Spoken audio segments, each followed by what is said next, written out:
క్రీస్తు యేసు నామం పేరిట 2021వ సంవత్సరమున అందరికీ శుభాభివందనాలు. ఈ సందర్భంలో దైవ గ్రంథంలో నుంచి కొన్ని మాటలు మనం చదువుకుందాం. ద్వితీయోపదేశకాండం 11వ అధ్యాయం 11వ వచనం 12వ వచనాన్ని మనము కలిసి చదువుకుందాం. మీరు నది దాటి స్వాధీనపరచుకున్నట్టుకు వెళ్ళుచున్న దేశం కొండలు లోయలు గల దేశం. అది ఆకాశ వర్షజలం త్రాగును. అది నీ దేవుడైన యెహోవా లక్ష్యపెట్టు దేశం. నీ దేవుడైన యెహోవా కన్నులు సంవత్సరాలు మొదలుకొని సంవత్సరాంతం వరకు ఎల్లప్పుడూ దాని మీద ఉండను. చాలు. చదవబడిన ఈ లేఖన భాగంలోను దేవుడు దీవించి వాటిని మన ఆత్మీయ ఆశీర్వాదం కొరకు ఆయన అనుగ్రహించును గాక. గమనించండి, మనం ఈ యొక్క సందర్భంలో దైవ గ్రంథంలో మనం గమనించినట్లయితే ప్రియులారా, ఇశ్రాయేలీయులైన వారికి క్రీస్తు యేసు ప్రభువు వారి యొక్క సేవకుడును నైనటువంటి మోషే రెండవసారి మళ్ళొకసారి వాగ్దానమును జ్ఞాపకం చేస్తూ ఈ మాటలు పలుకుతూ ఉన్నాడు. మీరు స్వతంత్రించుకోబోయేటువంటి దేశం అది పాలు తేళ్లు ప్రవహించే దేశం. ఆ దేశమును మీరు స్వతంత్రించుకోవాల్సిన వారైనారు. అట్టి దేశం ఎలా ఉంటుంది అంటే కొండలు లోయలు గల దేశం. అది ఆకాశ వర్షజలం త్రాగును. అది దేవుడైన యెహోవా లక్ష్యపెట్టు దేశం. నీ దేవుడైన యెహోవా కన్నులు సంవత్సరాది మొదలుకొని సంవత్సరాంతం వరకు ఎల్లప్పుడూ దాని మీద ఉండును అని జ్ఞాపకం చేస్తూ వచ్చాడు. నా ప్రియులారా, అయితే ఇప్పుడు ఈ గ్రంథం మన చేతిలో ఉంది. మనం ఇశ్రాయేలీయులమైతే కాదు, ప్రభు రక్తం చేత కడగబడిన దేవుని ప్రజల మనబడు క్రీస్తు యేసు ప్రభు వారి యొక్క బిడ్డలమై ఉన్నాం. సరే, మనం స్వతంత్రించుకోబోయేటువంటి దేశం ఇంకేది లేదు ఈ భూలోకంలో, పరమందే ఉంది. మన విగుడును మన ప్రియుడును యేసుక్రీస్తు ప్రభు వారు వెళ్ళి ఆయన మనమున్నట కొరకై స్థలం సిద్ధపరచడానికి వెళ్ళాడు.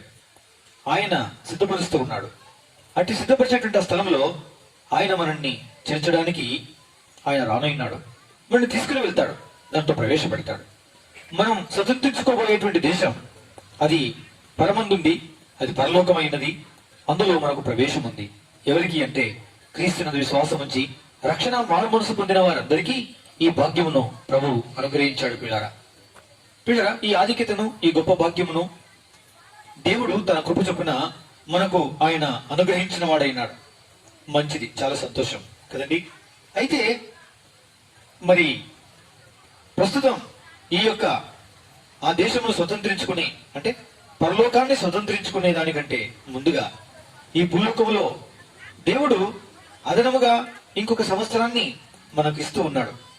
ఇచ్చే ఈ సంవత్సరమునే మనం ఏమని సరిపోల్చుకుంటున్నాము అంటే పిల్లరా, ఏమని భావిస్తున్నామంటే ఈ సంవత్సరమునే మనము పొందబోయేటువంటి వాగ్దత్తు దేశముగా పోల్చుకుంటున్నాం. ఈ సంవత్సరాన్ని వాగ్దానపు దేశముగా మనం భావించినట్లయితే ఈ సంవత్సరం యొక్క అనుభవం మనది ఏమై ఉండాలి అని అంటే, నా ప్రియులారా, కొండలు లోయలు గల సంవత్సరముగా మనం భావించవలసిన వారం ఏంటున్నాం. కొండలంటే ఏమిటో లోయలంటే ఏమిటో మనము చూస్తూ వచ్చాం గత రాత్రి. కొండలు అనగా ప్రభు నామం పేరిట ప్రార్థన చేసే ప్రార్థనా జీవితము. అలా ప్రార్థన చేయనప్పుడు ప్రభు మనకు అనుగ్రహించేటువంటి ఆత్మ స్వాతంత్రం, ఆత్మ ప్రత్యక్షత, ఆత్మలో దర్శనం, ఆత్మలో ఆయన నడిపింపును, వీటన్నిటిని కూడా కొండానుభవంగా మనము చూడగలం మన ఆధ్యాత్మికమైన జీవితంలో. కాబట్టి ఈ కొండానుభవం కలవారంగా ఉండాలని మనం ప్రార్థన చేయవలసిన వారం. ప్రభువా, నేను ప్రార్థనాపరుడనై నీతో సహవాస సంబంధ బాంధవ్యంలో కలిగి మీరెత్తు ప్రత్యక్షతను పొందు వ్యక్తిగా నన్ను జ్ఞాపకం చేసుకొని ప్రభుత్వంలో ప్రార్థన చేసుకోవాల్సినటువంటి వారిని. అప్పుడు కొండలానుభవం గుండా తీసుకుని వెళ్ళి ఈ సంవత్సరం నిజముగా కొండలు కలిగినటువంటి సంవత్సరముగా మనం అనుభవిస్తాం. అంటే ప్రార్థన కలిగినటువంటి ప్రార్థన అనుభవం కలిగిన జీవితంగాను, ప్రార్థన అనుభవంతో పాటు ఆయన అనుగ్రహించే ప్రత్యక్షతను పొందినటువంటి సంవత్సరముగాను మనం అనుభవించడానికి అవకాశం ఉంటుంది. సవివరంగా వివరణాత్మకంగా గత రాత్రి చూసాం కాబట్టి మళ్ళీ చూడడం వల్లపడదు. గమనించండి. ఇక రెండో విషయానికి వస్తే లోయలు గల దేశం. ఏం దేశము? లోయలు గల దేశం. లోయలు గల దేశము అనంటే దాని అర్థం ఏంటో చూసాం. లోయలు అంటే దైవ గ్రంథములో ఎన్నో లోయలు ఉన్నాయి. అనగా రెండు కొండల మధ్యన ఉండే లోతైనటువంటి ప్రదేశమును లోయ అని అంటాం. ప్రియమైనటువంటి వాళ్ళరా, ఒక ఔన్నత్యమైన ఉన్నతి అయినటువంటి అనుభవంతో పాటుగా మరో క్షణంలోనే, మరో గడియ గంటలోనే, మరొక పూట, మరో దినములోనే, మరో వారం, మరో నెలలోనే, మరో సంవత్సరం వీళ్ళరా పరిస్థితి మనది మారుతూ ఉంటుంది. అంటే ఒకసారి నవ్వు, ఒకసారి ఏడుపు అన్నట్లు, ఒకసారి సంతోషం, ఒకసారి దుఃఖం అనేటువంటిది మనకు సంప్రాప్తిచ్చే సహజమైనటువంటి స్థితి అది. అందుకే ఈ లోయ ఏమి చూపిస్తుందంటే, అక్షరాల పిల్లరా మనం బాకాలోయ అని చూసాం. బాకాలోయ అని అన్నప్పుడు అది ఏడుపు చేత మనము ఎల్లదీసేటువంటి మరి జీవితాన్ని చూపిస్తుంది అని. కాబట్టి తప్పనిసరిగా మరి ప్రతిరోజు, ప్రతి నెల, ప్రతి వారం, ప్రతి సంవత్సరం కూడా ఇటు దుఃఖము నిట్టూర్పులతో కూడినటువంటి జీవితం తప్పనిసరి ఎల్లదీయాల్సి ఉంటుంది పిల్లరా. దాని తర్వాత అక్కడే ఇంకొక లోయను చూసాం. అదేంటి? బెరాకా. బెరాకా అంటే ఆశీర్వాదపు దీవెనలతో నింపబడినటువంటి లోయగా మనం చూస్తూ వచ్చాం. ఆశీర్వాదపు లోయ అనగా దుఃఖము, కన్నీరు అనేటువంటి దాని వెంటనే పిల్లరా మనకు ఆశీర్వాదమును, సంతోషమును అనుగ్రహించేటువంటి అనుభవం కూడా ప్రభు మనల్ని తీసుకుని వెళ్ళవాడైనాడు. ఈ రెంటికి మధ్యలో ఇంకొక లోయ చూసాం. ఆ లోయ ఎష్కోలు లోయ. ఎష్కోలు లోయ అనగా ద్రాక్ష గెల అని అర్థమిచ్చేటువంటి లోయ. ద్రాక్ష గెల అనేటువంటి విషయానికి వచ్చినప్పుడు ఆ ద్రాక్ష గెల సంపూర్ణముగా శిలువ వేయబడిన యేసుక్రీస్తు ప్రభువాన్ని చూపిస్తుందనే విషయాన్ని మనం గమనించాం. ఎవరియనా అని చూసాం. రక్తవర్ణపు వస్త్రములు ధరించిన ఈయన ఎవరు? ఈయన వస్త్రములు రక్తముతో నింపబడినట్టున్నవి ఎవరు ఈయన అని అడిగినప్పుడు, నేను గానుగను తొక్కిన వాడిని అని సమాధానం ఇచ్చాడు. ఆ గానుగే కలువరి శిలువ. కొరడా దెబ్బలు తిన్నాడు, ఉమ్మి వేయించుకున్నాడు, పిడిగుద్దులు గుట్టించుకున్నాడు, మన శిక్ష యావత్తు భరించాడు, మనకు బదులుగా చనిపోయాడు, సమాధి చేయబడ్డాడు, మరలా తిరిగి లేచాడు. ఈ జీవితం అంతా కూడా మనం గమనిస్తే యేసుక్రీస్తు ప్రభు వారి యొక్క వస్త్రములన్నీ కూడా రక్తము చేత నింపబెట్టడం మనం చూడగలం. అనగా ఆయన ఒంటరిగానే భరించాడు, మన పాపములను భరించాడు, మన పాపములకు వచ్చి శిక్షను భరించాడు, మనం బదులుగా చనిపోయాడు, సమాధి చేయబడ్డాడు, మళ్ళీ తిరిగి లేచాడు. ఇలా చనిపోయి సమాధి చేయబడి తిరిగి లేచిన వారు భూలోకంలో ఎవరు కూడా లేరు. ఈయనే రక్తవర్ణము వస్త్రములు ధరించినటువంటి వాడు, ఈయనే ద్రాక్షగెల, ఈయనే ఎష్కోలు లోయ పిల్లారా. కాబట్టి ఈ యొక్క దుఃఖము, నిట్టూర్పు అనేటువంటి లోయ గుండా ఎప్పుడు మనం ఆశీర్వాదము, దీవెన అనే లోయ బెరాకా లోయలోనికి వెళ్తాము అనంటే పిల్లరా, క్రీస్తు యేసు ప్రభు వారి కల్వరి శిల్వానుభవం గుండా మనం వెళ్ళినప్పుడు అద్దరిలో ఉన్నటువంటి దీవెన, ఆశీర్వాదమును పొందుదుము అని మనం చూస్తూ వచ్చాం. నా పిల్లరా, నిరాశపడొద్దు, విసిగిపోవద్దు, వేరెత్తి చెందొద్దు. అయ్యో నాకు తెల్ల కార్డు వచ్చింది, నీకు నల్ల కార్డు వచ్చింది, నీకు ఆకుపచ్చ కార్డు వచ్చింది, మంచి కార్డు వచ్చింది, లేకుంటే అబ్బా మంచి బొమ్మ ఉంది, అవన్నీ ఏం కాదండి. అందులో వాక్యం, ఆ వాక్యమే దేవుని వాగ్దానం. ఆ వాగ్దానం నీకు అర్థం కాకున్నా అది నీ మేలు నిమిత్తమై, నీ క్షేమం కొరకై అనుగ్రహించేటువంటి వాగ్దానం. కాబట్టి ఇలాంటిది అలాంటిది వచ్చిందని నిరాశపడాల్సిన పనేం లేదు. ఆ ప్రభు దగ్గర ప్రార్థించి ప్రభుకు ప్రతిష్ఠించుకున్నట్లయితే అన్నిటిని మనకు ఆశీర్వాదముగా ప్రభు తుదకు మారుస్తాడు. ఆయన ప్రస్తుతం దుఃఖకరముగా, కష్టతరముగా కనిపించినప్పటికీ ఏ పరిస్థితి అయినా అది సంతోషమునకు కారణమవుతుందన్న సంగతి ఎప్పుడు కూడా మర్చిపోకూడదు. అందుకే మన జీవితంలో కన్నీరు, నిట్టూర్పు, దుఃఖము, వేదన, కొరతలు, ఆర్థిక ఇబ్బందులు, అనారోగ్య పరిస్థితులు, ఎన్నెన్నో రకాలైనటువంటి పరిస్థితుల్ని దేవుడు అనుమతించి మనల్ని దుఃఖకరమైనటువంటి, బహు వేదనకరమైనటువంటి పరిస్థితులు గుండా దేవుడు తీసుకుని వెళ్తూ ఉంటాడు. అయితే ఈ మధ్యకాలంలో క్రీస్తు అనేటువంటి ద్రాక్ష గెల అనేటువంటి కలవరి శిలువ యొక్క రక్త ప్రోక్షణ అనుభవంలోనికి ప్రతి మనుషుడు రావాల్సిన వాడైనాడు. అలా వచ్చి ఈ అనుభవాన్ని పొందిన వ్యక్తులమైతే చివరికి మనం బెరాకల్లోకి వెళ్తాం, అనగా ఆశీర్వాదకరపు లోయలోనికి వెళ్తాం, దేవుని దీవెన అనేటువంటి లోయలోనికి వెళ్తాం. కాబట్టి పిల్లరా, అందుకే మనం ఇట్టి ప్రార్థన చేసుకోవాల్సిన వారిని, ప్రభా నన్ను ఈ అనుభవం గుండా తీసుకుని వెళ్ళి, ఈ లోయ అనుభవంలో గుండా తీసుకుని వెళ్ళి నన్ను జ్ఞాపకం చేసుకో అని ప్రార్థన చేస్తే ప్రభు జ్ఞాపకం చేసుకుంటాడు. కాబట్టి ఈ సంవత్సరాన్ని, 2021వ సంవత్సరాన్ని దేవుని యొక్క వాక్యం మనకి ఏమని సరిపోల్చి ఉపదేశిస్తుందంటే, ఈ సంవత్సరం కొండలు గల దేశం అని, కొండలు గల సంవత్సరం అని, ప్రార్థన అనుభవం కలిగినటువంటి సంవత్సరం అని, రెండవది లోయల అనుభవం కలిగినటువంటి సంవత్సరం అని జ్ఞాపకం చేస్తూ ఉన్నాడు. ఇప్పుడు మనం మూడోది చూడబోతున్నాం. గమనించండి. ఆ మూడోది ఏమిటంటే 12వ వచనంలో, ద్వితీయోపదేశకాండం 11వ అధ్యాయం 12వ వచనంలో, అది ఆకాశ వర్ష జలం త్రాగును, అది నీ దేవుడైన యెహోవా లక్ష్యపెట్టు దేశము. నీ దేవుడైన యెహోవా కనులు సంవత్సరాలు మొదలుకొని సంవత్సరాంతం వరకు ఎల్లప్పుడూ దాని మీద ఉండును. కాబట్టి మూడవది, అది ఆకాశ వర్ష జలం త్రాగును. ప్రియులారా, ఈ సంవత్సరం నీ జీవితంలో ఎలా ఉండాలని ప్రభు అపేక్షిస్తున్నాడు అంటే, ఆకాశ వర్ష జలం నీవు త్రాగే సంవత్సరంగా ఉండాలి అని ప్రభు యొక్క ఆకాంక్ష. ప్రియులారా, దేవుని యొక్క వాక్యం ఎంతో మధురమైనది.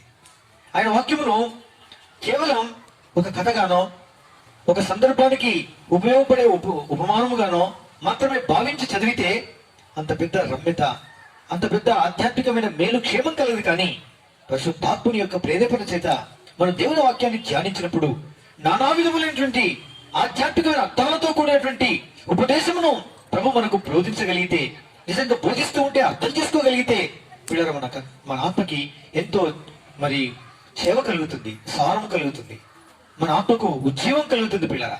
అందుకే మనం దేవుని యొక్క వాక్యమును పరిశీలించి చదివి ధ్యానించాల్సిన వారం. అప్పుడే దేవుని యొక్క వాక్యం మనకు అర్థమవుతుంది. అందుకే ఆకాశ వర్షజలం త్రాగుతానంటే అర్థం ఏంటి? ఈ సంవత్సరం నేను ఆకాశ వర్షజలం త్రాగే వ్యక్తిగా ఉంటానని దేవుడు కోరుతూ ఆయన వాగ్దానం ఇస్తున్నాడా? ఆయన కోరిక ఉన్నదా? నిశ్చయమే, అవును, అలాగే ఉండాలని ప్రభు యొక్క ఆకాంక్ష. అంటే ఆ విధంగా అయితే ఏం ప్రయోజనం, ఏం కలుగుతుంది మనకి?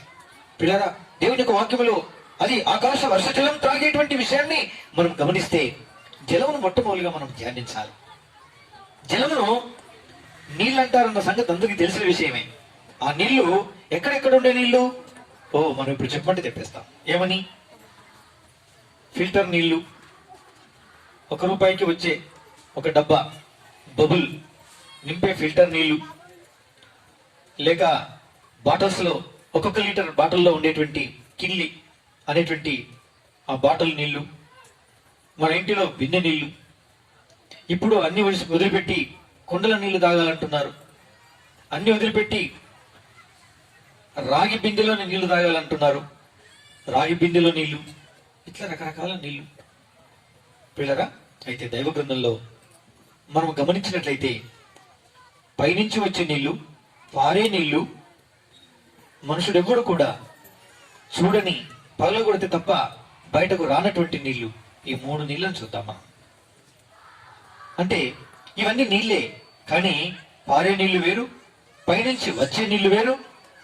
పిల్లరా, మనుషులెవరూ కూడా చూడని తయారు చేయనటువంటి నీళ్లు, అవి కొబ్బరి చిప్పలో ఉండేటువంటి నీళ్లు. ఈ నీళ్లను ఏమంటారు? ఆ నీళ్లు ఏం నీళ్లు? ఆ పైనుంచి వచ్చే నీళ్లు ఏమి నీళ్లు?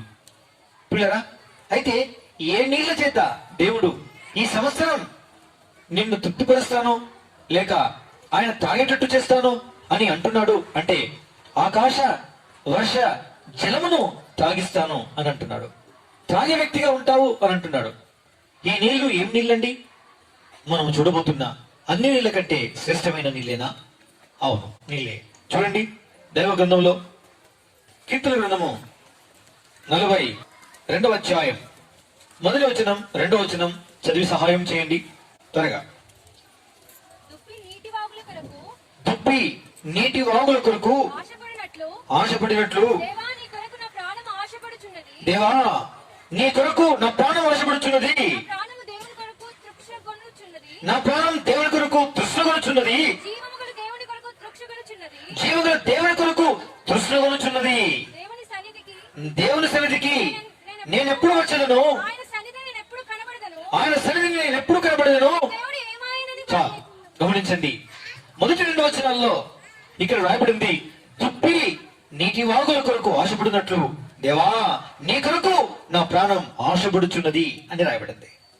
నా ప్రియమైనటువంటి వాళ్ళరా, ఈ యొక్క నీళ్లను మనం చూస్తే, లేక దుప్పిని మనము గమనిస్తే, దాని జీవిత విధానమును మనము యోచిస్తే, ఎప్పుడు కూడా దుప్పి స్టాగ్నేటెడ్ అనగా స్థిరంగా ఉన్న, నిలబడిన, నిల్వ చేయబడిన నీళ్ళనెప్పుడు త్రాగదని, అది కేవలం ప్రవహించే నీళ్లను మాత్రమే త్రాగుతుందని ఈ వాక్య భాగం యొక్క అర్థం. పిల్లారా, నా ప్రియమైనటువంటి వాళ్ళరా, దుప్పి ఎప్పుడు నీటి వాగుల కొరకు, అంటే వాగులలో, ఏరులలో, నదులలో ప్రవహించే నీళ్లను త్రాగడానికే అది ఎప్పుడు ఆశపడుతుందని పిల్లరా, దీని యొక్క అర్థం ఏంటుంది పిల్లరా?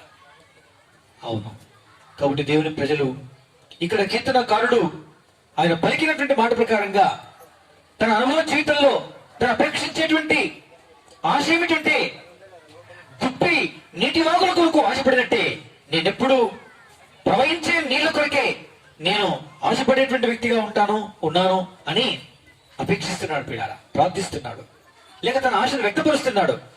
నా ప్రియ సోదరి సోదరులారా, దేవుని ప్రజలైనటువంటి వారు పిల్లరా నిల్వ చేయబడిన గుంటలోని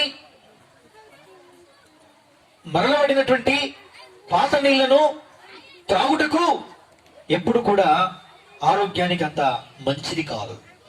అంటే అదేంటంటే నా ప్రేమైనటువంటి వాళ్ళరా, మన ఆత్మీయ జీవితంలో మనము ఎప్పుడు తాజా సంబంధ బాంధవ్యాన్ని ప్రభుతో కలిగి ఉండాలంటే, తాజా ఆధ్యాత్మికమైన జీవితాన్ని కలిగి ఉండాలని మనం అపేక్షించినట్లయితే పిల్లరా, నిశ్చయముగా తప్పనిసరిగా ప్రవహించేటువంటి నీళ్ళనే త్రాగాలి. అంటే దాని అర్థం ఏంటంటే, ఎప్పుడు దేవుని యొక్క వాక్యము నూతనమైనటువంటి విషయాలను అపేక్షించేవారిగా, ఆశించేవారిగా ధ్యానించి నూతనమైనటువంటి విషయాలను పరిశోధించి వాటి చేత మన ఆత్మను తృప్తిపరచుకునేటువంటి వారంగా ఉండాలి.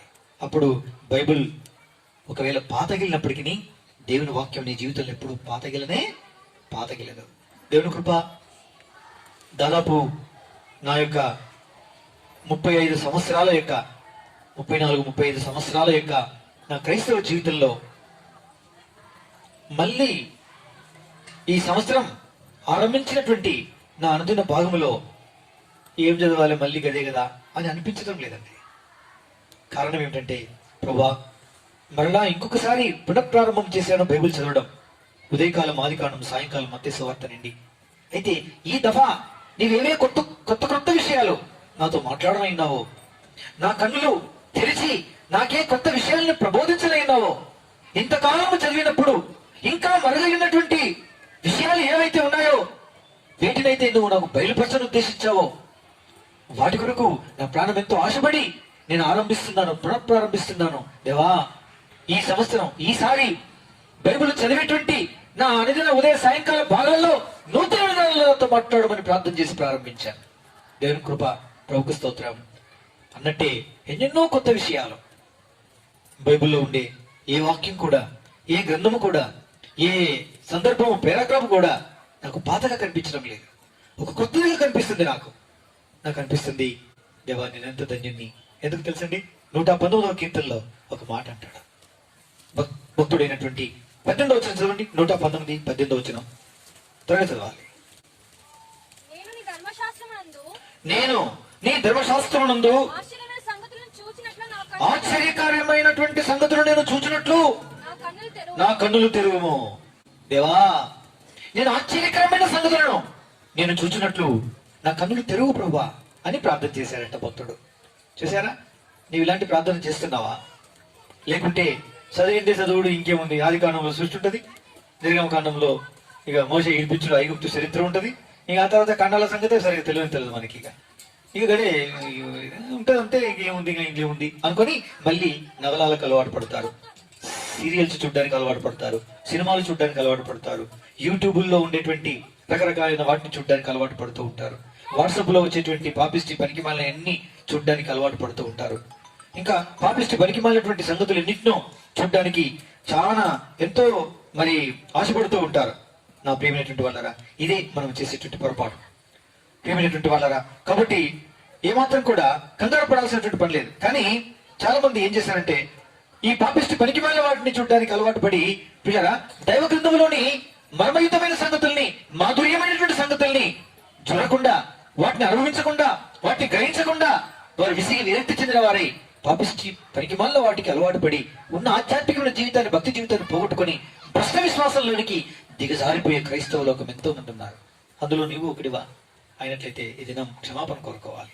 అవును ప్రభా, అలాంటిది నా బ్రతుకు, అలాంటిది నా జీవితం, అట్లాగే ఉన్నాను, మీరు అన్నట్టే, అవును తండ్రి నన్ను మీరు క్షమించండి, నాకు ప్రతి నిత్యం నూతనంగా ఉండాలి, నేను నూతనంగా అనుభవించాలి ప్రభా అని ప్రార్థన చేసుకోగలిగితే నిన్ను ఒక నూతనమైనటువంటి వ్యక్తిగా, నువ్వు నూతనమైనటువంటి విధానంలో ప్రభుని అనుభవించే వ్యక్తిగా, ప్రభు వాక్యాన్ని అనుభవించే వ్యక్తిగా దేవుడు ఏం చేస్తాడు? తీర్చి దిద్దుతాడు. ఎంత అద్భుతం ప్రియులారా.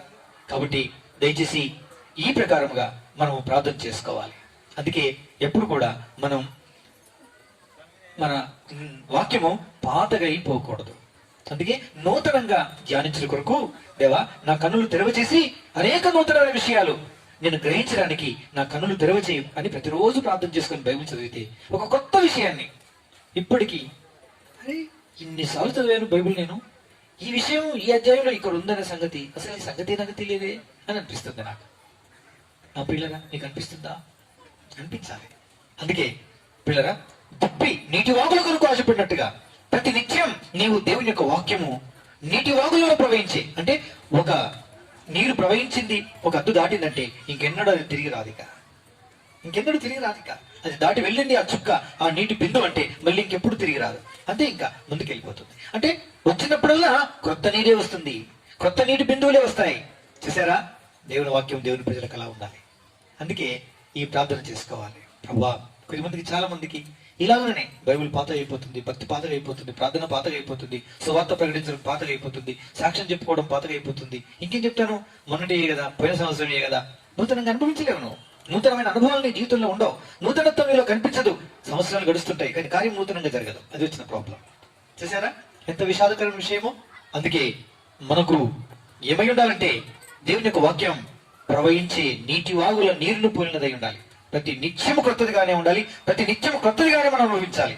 అదే మనం చేయాల్సిన ప్రార్థన, మనం చదవాల్సిన విధానం అదే. మనకు అర్థం చేయించమని మన ప్రభును ప్రాధేయపడాల్సినటువంటి పద్ధతి అదే. ఆ ప్రకారంగా చేయండి, దేవుడు మిమ్మల్ని దీవిస్తాడు. బైబుల్ ఎన్నడూ మీకు పాతక కాదు, ప్రార్థన ఎప్పుడు నీకు పాతక కాదు, నీ ప్రభు ఎప్పుడు కూడా పాతక కాడు. ఎందుకు తెలుసండి, నిన్న నేడు నిరంతరం ఆయన ఒకే రీతిగా ఉండేవాడు. ఆయన ఎప్పుడు పాతగలేదు, ఆయన ఎప్పుడు చేతగాని వాడు కాలేదు, ఆయన మార్పు చెందలేదు, మారడు. పిల్లరా, ఆయన మార్పు చెందినవాడు, మారనటువంటి వాడు, యుగాలు ఒకే రీతిగా ఉండేవాడు. ఆయన ఇదిగో ముదరైతే కానీ ఇదిగో నేను నిత్యము జీవించినట్టు సజీవుడనై ఉన్నాను అంటాడు ప్రభు. చూసారా, ఆయన ఎప్పుడు పాతగా కాడు, కాజాలడు. పిల్లరా, నువ్వు పాతగా అవుతున్నావు. అందుకే అవడానికి కారణం నీ జీవితంలో సరైన రీతిగా నీవు క్రొత్త నీటి కొరకు ఆశపడతలేవు, కుప్పిలాగా. అందుకోసం ఆ ప్రార్థన చేసుకోవాలి. ఇంకొక నీరు, అదేమి నీరు?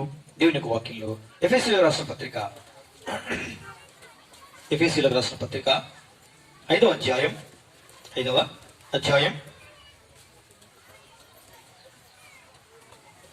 25-27 కలిసి ఉంటాయి. గమనించండి, ఇక్కడ ఏం రాయబడిందంటే, నిర్దోషమైనది గాను మయమగల సంఘము గాను ఆయన తన ఎదుట దాన్ని నిలవబెట్టుకునే వాక్యముతో ఉదక స్నానము చేత దాన్ని పవిత్రపరిచి పరిశుద్ధపరచుటకై దాని కొరకు తను తాను అప్పగించుకొనెను అని రాయబడింది. గమనించండి, ఇక్కడ ఉదక స్నానము అని రాబడింది. ఉదక స్నానం, ఉదకము చేత చేసే స్నానం, ఉదక స్నానం. ఉదకము అంటే అర్థం ఏంటండి? ఉదకం అంటే అవి కూడా నీళ్ళే. కానీ ఒక అద్భుతమైనటువంటి విషయం ఏంటంటే, తెలుగు భాష చాలా అద్భుతమైనటువంటి భాష అండి. అయితే నీళ్ళే పిల్లరా, జలము నీళ్ళే, ఉదకము నీళ్ళే, అన్ని నీళ్ళే. కానీ ఉదకం నీళ్ళే, కానీ ఏమి నీళ్ళు అని నిఘంటువు యొక్క మూలార్థాల్లోకి వెళ్తే పిల్లరా, కొబ్బరికాయ కొట్టినప్పుడు వెళ్ళేటువంటి నీళ్లను ఉదకము అంటారు. ఏమంటారు? ఉదకం అంటారు. అంటే అవి ఏ మనుషుడు తాకనివి, ఏ మనుషుడు తయారు చేయనివి, ఏ మనుషుడు మార్చనివి, ఏ మనుషుడు వాటిని మార్పిడి చేయనివి, ఏ మనుషుడు తాకి తయారు చేయనివి నీళ్లు. ఇవి మనిషి కంటికి కనిపించకుండా తయారయ్యేటువంటి నీళ్లు. ఈ యొక్క నీళ్లు కొబ్బరి చిప్పలో ఉండే నీళ్లు, పిల్లరా, కొబ్బరి కాయలో ఉండే నీళ్లు ఉదకము అని. చూసారా, ఈ ఉదకము చేత ఏం చేయబడాలంట? స్నానము చేయించబడి పరిశుద్ధపరచుటకై తను తాను అప్పగించుకొనెను. గమనించండి, ఈ నీళ్లు కూడా దేవుని యొక్క వాక్యముని చూపిస్తుంది. ఏం చూపిస్తుంది? దేవుని యొక్క వాక్యముని చూపిస్తుంది. అంటే అర్థం ఏంటంటే, నిలవని నీళ్ళని మనం ముందు దుప్పి తాగే వాగునీటి, వాగులో ప్రవహించిన నీళ్లను చూసాం. అనగా అవి మళ్ళీ ప్రవహించి మళ్ళీ ఇంకటి తిరిగి రావు. పిల్లరా, అవి ఒక చోట నిలిచేవి కాదవి, అవి ప్రవహించుచూ వెళ్ళేటువంటి నీళ్లు. అంటే ఎప్పుడు వినూత్నమైనటువంటి దేవుని యొక్క వాక్యము చేత మనం పోషింపబడాలి అని చూపిస్తుంది. ఈ ఉదకం అనే ఈ నీళ్లు దేని చూపిస్తుంది? ఏం చేస్తుంది? ఇది శుద్ధీకరిస్తుంది. అది దాహం తీరుస్తుంది. ఇదేం చేస్తుందండి? శుద్ధీకరిస్తుంది. అందుకే 119వ కీర్తనలో 11వ వచనం చదవండి. 11వ వచనం చదవండి. 119 కీర్తన నీ ఎదుట నేను పాపం చేయకుండానట్లు నీ ఎదుట నేను పాపము చేయకున్నట్లు నా హృదయంలో నీ వాక్యం ఉంచుకొని ఉన్నాను. నా హృదయంలో నీ వాక్యం ఉంచుకుని ఉన్నాను. యెహోవా, యెహోవా, నీవే స్తోత్రం నందదగిన వాడవు. గమనించండి, చూడండి, దేవుని యొక్క వాక్యము ఎంత అద్భుతమైనదంటే పిల్లరా, పాపము చేయకుండానట్లు 9వ వచనం కూర్చోదమ్మా. యవనస్తులు దేని చేత తమ నడత శుద్ధిపరచుకుందురు? యవనులు దేని చేత తమ నడత శుద్ధిపరచుకుందురు? నీ వాక్యమును బట్టి దాన్ని జాగ్రత్తగా చూసుకుంటే చేతనే కదా. వాక్యము ఇది వాక్యమే, కానీ ఈ వాక్యం ఏ వాక్యం అంటే శుద్ధీకరించే వాక్యం, వాగులో ప్రయాణించే వాక్యం, దాహము తీర్చే వాక్యం. ఈ కొబ్బరి చిప్పలో ఉండే నీళ్లు ఉదకంతో పోల్చబడిందే. ఏ మనుషుడు తాకినది, ఏ మనుషుడు దాన్ని మార్పు చేయండి, అవి దేవుడే సృజించిన నీళ్ళే. ఆ నీళ్లు అనబడేటువంటి ఈ కొబ్బరి చిప్పలోని ఈ నీళ్లు ఏం నీళ్ళటండి? ఫ్లాస్క్ నీళ్లు కావు. అర్థమైందండి? ఏం నీళ్ళు చెప్పండి? ఉదకం అంటే పిల్లరా శుద్ధీకరించేటువంటి నీళ్లు. దేని చేత యవనులు తమ నడతను శుద్ధి చేసుకుంటారు అంటే దేవుని యొక్క వాక్యంలో రాబడింది. దేవుని యొక్క వాక్యము చేతనే తమ నడతను శుద్ధి చేసుకుందరు. నా ప్రియ సోదరి సోదరులారా, ఈ మొదటి నుంచి మొదలుకుంటే ఆ చివరి వరకు కూర్చున్నటువంటి వారందరికీ కూడా దేవుని యొక్క వాక్యం ఏమని ప్రబోధిస్తుందంటే, ఒకనొక దినం రక్షింపబడ్డ మనం మన పాపాలు క్షమించబడి దేవుని విశ్వాసం ఇచ్చిన దేవుని ప్రజలమైన మనల్ని తీసుకుపోవడానికి సర్వలోక సృష్టికర్తను దేవుడు రానిన్నాడు. తన ఎదుట నిలబెట్టుకోవడానికి మనం తీసుకుని పోవడానికి రానిన్నాడు. ఆ తీసుకుపోయే దినం వచ్చే వరకు ఈ లోకంలో మనం శుద్ధీకరించబడాలి. ఏం చేయబడాలండి? శుద్ధీకరించబడాలి. ప్రతిరోజు మొహం కడుక్కోవాలి, ప్రతిరోజు నోరు కడుక్కోవాలి, ప్రతిరోజు స్నానం చేసుకోవాలి. అట్లయితేనే మన మీద మనకి ఏమన్నా కొంచెం ఇష్టం ఉంటుంది. లేకపోతే మాత్రం దినం గడిచింది అనుకోండి, అంతే, ఇంకా మనకే అసహ్యం వేస్తూ ఉంటుంది. అంత కంపే కదండి. మరి శారీరకమైనటువంటి కంపు మనం స్నానం చేసుకోకపోతే ఉంటున్నప్పుడు, ఆత్మీయంగా మనము శుద్ధీకరణ అనేటువంటి కార్యం, ముఖం కడుక్కోవడం, కన్ను కడుక్కోవడం, కాళ్ళు చేతులు కడుక్కోవడం, నిలువెత్తు స్నానం చేయడం, అది బాడీ బాత్, ఆ తర్వాత హెడ్ బాత్ అనగా ఈ శరీరం మాత్రమే స్నానం చేయడం, వారానికి ఒకసారి 2 సార్లు 3 సార్లు పైనుంచి అనగా తల నుంచి స్నానం చేయడం. ఇన్ని రకాలైన శుద్ధి కలిగితే తప్ప ఒక మనుషుడు తను తాను అసహించుకోకుండా ఉండగలడు. ఇందులో ఏదొక్కటి చేయకపోయినా తన మీద తనకి ఏం కలుగుతుందండి? అసహ్యం వేస్తుంది. నా ప్రియమైన వాళ్ళరా, శారీరకమైన అసహ్యతని కలిగినప్పుడు ఎదుటి వారికి ఎక్కడ నా వాసన వస్తుందో ఏమన్నా ఒకలాంటి భావన చేత నలుగురిలో కలవడానికి, నలుగురితో చేయగలపడానికి ఏమాత్రం ఇష్టం ఉండక దూరంగా ఉంటాం. త్రాగుబోతు వాళ్ళని చూడండి, త్రాగిన వాళ్ళని. పర్లేదండి, రైట్, చాలా సంతోషం అండి అయ్యగారు, చాలా సంతోషం. అరే ఏంటో ఎంత దూరం, నేను చెప్పిన తర్వాత ఓకే, పర్లేదు. ఎందుకంటే వాడి దగ్గరకు వస్తే ఏం వాసన వస్తుంది? పరిమళ వాసన వస్తుందని దూరం ఉంటారు కదండి. భావన, గిల్టీ ఫీలింగ్, అయ్యో ఏదో వాసన వచ్చేస్తుంది, అసహించుకుంటారు వాళ్ళు అన్నటువంటి భావన. ఇదే ఆధ్యాత్మికమైనటువంటి విషయానికి సరిపోల్చినప్పుడు ప్రభు యొక్క వాక్యం చేత ఒక మనుషుడు దేవుని వాక్యం చేత నోరు సరిగ్గా ఉందో లేదని పరీక్షించుకొని కడుక్కోకపోతే, కళ్ళు సరిగ్గా ఉన్నాయో లేవని పరీక్షించుకొని కడుక్కోకపోతే, కాళ్ళు చేతులు సరిగ్గా ఉన్నాయో లేవని పరీక్షించుకొని కడుక్కోకపోతే, నిలువెల్ల స్నానం పరీక్షించుకొని దినదినం స్నానం చేయకపోతే ఏ విధంగా ఒక మనుషుడు తన మీద తనకే ఒకలాంటి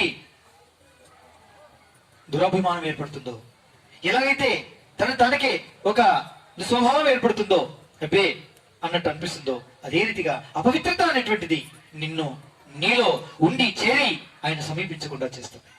అందుకే ఈ ఉదకం ఏం చేస్తుందంటే, ఈ ఉదకం అంటే దేవుని యొక్క వాక్యం ఏం చేస్తుందంటే, నా ప్రియమైనటువంటి వాళ్ళరా, నిన్ను పాపము చేయకుండా చేసిన పాపమును కడిగి పవిత్రీకరించి నిన్ను నిష్కలంకునిగాను, నిర్దోషిగాను, పరిశుద్ధమైన వారిగాను నిన్ను నిలబెట్టుట కొరకై నిన్ను శుద్ధీకరించేదే ఈ ఉదకం అనే దేవుని యొక్క వాక్యం. పిల్లారా, ఆ వాక్యం నిన్ను ఏం చేస్తుంది? కడిగి పవిత్రీకరిస్తుంది. ఇది నువ్వు కలుగుతుందా? నువ్వు పవిత్రం చేసుకుంటున్నావా? ఇట్టి వాక్యం నువ్వు ధ్యానించగలుగుతున్నావా? నీకు ధ్యానించడం చేత కాకపోతే ఇట్టి వాక్యం ఉపదేశించేటువంటి స్థలానికి వెళ్ళగలుగుతున్నావా? వెళ్ళి ఆ చోట నీవు దేవుని యొక్క వాక్యాన్ని విని లోగడుపులోకి వెళ్ళి చెడుగునంతటిని చూపించి దాన్ని వెలుపలికి తీసుకురాగలిగేటువంటి ఒక అద్భుతమైనటువంటి దైవవాక్యం వెలుగులోనికి రాగలుగుతున్నావా? వచ్చి పరీక్షించుకొని పరిశుద్ధ పచ్చబట్టడానికి నిన్ను ప్రతిష్ఠించుకోగలుగుతున్నావా? ధన్యుడాలవు. లేకపోతే నీవు నిర్దోషిగాను, నిష్కలంకునిగాను, పరిశుద్ధమైనటువంటి వానిగాను ఆయన ఎదుట నిలబడనేరవు. తప్పనిసరిగా నువ్వు త్రోసివేయబడవలసినటువంటి గుంపులో ఉంటావు. దానితో నీకు పరాభవం కలుగుతుంది. అయ్యయ్యో, నేను చేరలేకపోయాను, తలుపు కొట్టాను, నన్ను తీయలేకపోయాడే నా ప్రభు. కారణం, నేను శుద్ధీకరించబడలేదు. నా నుంచి దుర్వాసన వస్తుంది. నా నోటిలో నుంచి, నా కంట్లో నుంచి, నా యావత్ శరీరం అంతట్లో నుంచి ఎలాగైతే స్నానం చేయకుండా కడుక్కోకుండా వాక్యం చేత అంటే నీళ్ళ చేత కడగబడకపోతే ఎలా వస్తుందో, అలాగే వాక్యం ఉదకం చేత కడగబడినందుకు ఇలాంటి దుస్థితి నాకు పట్టిందని ఒకనొక దినం తప్పనిసరిగా నువ్వు బాధపడవలసి ఉంటుంది. అందుకే క్షమాపణ కోరుకొని ప్రభుత్వంతో కడగబడడానికి ఏం చేయాలండి? ఇష్టపడాలి. ప్రభావ నన్ను మన్నించండి, నన్ను మీరు క్షమించండి. నేను వ్యక్తిగతంగా నీ వాక్యం చదువుకోవాలి, కుటుంబంగా నీ వాక్యంలో చదువుకోవాలి. అదేవిధంగా దేవుని యొక్క సంఘములోనికి, దైవాలయంలోనికి వచ్చి దేవుని ప్రజలైన వారు అందరితో కూడి వచ్చి దేవుని యొక్క వాక్యాన్ని విని అట్టి వాక్యం చేత నేను శుద్ధీకరించబడి పవిత్రీకరించబడాలి ఆ ప్రభు రాకడ కొరకై అనేటువంటి ధ్యాస కలిగిన వ్యక్తిగా నువ్వు సిద్ధపడగలిగితే ధన్యురాలు, ధన్యుడవు. అనుమానం ఏమీ లేకుండా ప్రభు వచ్చినప్పుడు కడుపులో శబ్దం వింటావు. విన్న నీవు తప్పనిసరి మహిమా శరీరం దాలుస్తావు.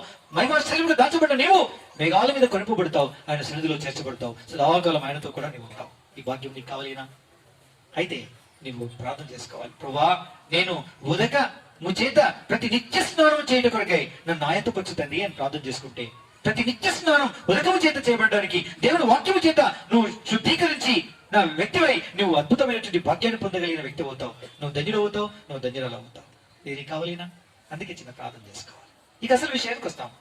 ఎందుకంటే నీళ్ళు అంటే ఆకాశ వర్ష జలం అని అంటే అది ఆకాశం అనేటువంటి అక్కడి నుంచి పైనుంచి కింద పడుతుంది అని అంటే అంటే లేదా ఇంకింది అన్నట్టు ఉంటుంది. అందుకోసమని తేడా తెలవాలంటే ఈ రెండు జలాలు చూడాలని, ఉదకం అంటే కొబ్బరి కాయలో ఉండేటువంటి నీళ్ళని, వాగులో నీళ్లు దుప్పి ఆశపడుతుంది అంటే ప్రవహించే నీళ్లను అది ఆశపడుతుంది. నిత్య నూతనమైన జలమును అపేక్షించి ఎంత దూరమైన పరిగెత్తి దాన్ని అపేక్షించి దాన్ని త్రాగి తన ఆకలి తీర్చుకుంటుందని మనం చూస్తూ వచ్చాం. పిల్లరా, ఇప్పుడు దేవుడు ఈ రెండింటి యొక్క అనుభవం మాత్రమే కాకుండా వీటి అనుభవంగా ఉంటూ ఉండి ఇంకొక అద్భుతమైన అనుభవం గుండా వెళ్ళాలని ఈ సంవత్సరమును మన ఆయుష్ పొడిగించి దీన్ని మనకు వరముగా ప్రసాదించాడట. ఏమిటది? ఏమని ప్రసాదించాడు? ఏదని ప్రసాదించాడు ఆయన అనంటే ఆకాశ వర్ష జలం నీవు త్రాగుదువు. ఆకాశ వర్ష జలం త్రాగుదు. ఏ నీళ్లు త్రాగినావు? వాగునీటి నీళ్లు తాగినావా? త్రాగినావు. సంతోషం, త్రాగాలి. తాగుతానని తీర్మానం చేసుకోవాలి. నాకేమని అపేక్షించాలి? దుప్పి అపేక్షించినట్టు ఉదకము యొక్క నీళ్ల చేత శుద్ధీకరించబడే అనుభవం గుండా వెళ్ళాలని ఆ ఉదకము యొక్క నీళ్ల కొరకే అపేక్షించి ప్రార్థన చేయాల్సినటువంటి వారం ఏంటున్నాం. ఇది రెండు నీళ్లు. ఇక మూడవ నీళ్లు ఆకాశ వర్ష జలం. చూడండి,